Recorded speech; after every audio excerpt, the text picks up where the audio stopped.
We all have a need to belong as people, to connect, to find a sense of community, whether to help us for protection or friendship or basic survival. What we're looking for is our tribe. And I don't mean tribe like the Lakota, paying tribute to Iktomi, the trickster spider, or divisive politics or Yankees versus Red Sox, but a place and a people where you can feel and be who you are. And there's no point in your life that's more important to find that sense of connection for your basic survival than during your teenage years.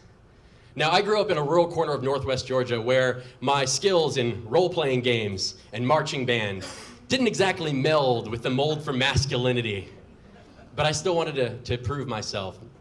So as a nerdy history kid, I looked to perhaps our manliest president, Theodore Roosevelt, who said that the road to masculinity was paved in warfare. So my friends and I, we went to war, but not abroad. Our battlefield was paintball, and our battlefield was on the ridge. Now, if you've never played paintball, a CO2 cylinder will propel a marble-sized ball filled with colorful paint at about 280 feet per second. And when it hits, it leaves a very satisfying splatter of paint that lets everyone know that you are out. But better still, it leaves a saucer-sized welt or bruise. So Monday morning, everyone at school is gonna know who's the loser and who's the winner. Now, if you're driving south along the ridge, away from the historic rooftops that advertise Lookout Mountain, you will know that you've reached our battlefield when the road turns from asphalt to dirt. We're in Alabama now, my friends, and we've arrived. Our battlefield for the day is an 80-yard expanse from cliff face to cliff edge. In between, it is filled with a lush, thick vegetation and rocky outcroppings. It's the perfect spot for a shootout. At the cliff's edge is a sheer 300-foot drop to the unforgiving stone floor below. The view is spectacular. The terrain is dangerous, and our parents have no idea what we're up to. But the rush is worth it. Running alongside certain death while your friends fake try to kill you the adrenaline rush is amazing, and it reminds you that you're alive and your whole life is ahead of you. Now, that day on the ridge was perhaps our most cinematic day in the history of our fake military careers.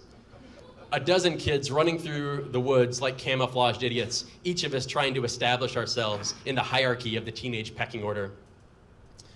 By midday, my friend Sam, army trained and determined to take me out, is chasing me down with the distinctive tunk, tunk, tunk of his Talon paint marker.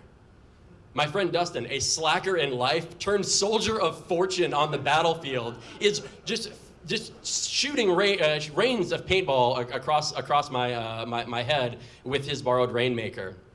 But me, I've got my trusty Spyder TL Plus, attacking my way to victory. By mid-afternoon, I find myself out on the flank along that edge. I'm coming around the corner to save my team from certain defeat. But I've made a miscalculation. There's too much open air, and I'm exposed. I hear it, I feel it, the tunk, tunk, tunk of Sam's Talon getting closer and closer. The tack, tack, tack, tack, tack of Dustin's rainmaker shooting paint along my feet. I keep my one eye ahead of me on my footing and the other eye on my pursuers behind. Sprinting along, though, I realize that just ahead of me, between the rock face that I'm on and the next one that will assure that I get to safety, there is an 8-foot gap of pure virgin air and nothing below it. But the battle rages on, and I'm not willing to give up yet. So I jump. Now, I don't remember who won or lost that day, but I remember that scene. And I remember retelling that story and countless others like it that night around the fire. And that night, as I rolled out my sleeping bag next to that cliff face, I watched my friends laughing, jumping, hooting and hollering. Just young men, just wild with enthusiasm and potential in their lives. And in hindsight, some of them may have been on drugs. But I didn't make it unscathed of paint that weekend. And old Iktomi, the spider trickster, certainly got me as well, because that spot where I made my bed was definitely a spider's nest. 23 welts up and down my body that I would have traded for shots from Dustin's Rainmaker. But I remember that day because of the stories and the friendships that I made. I was tired, I was sore, I was covered in spider bites, but I had found my tribe.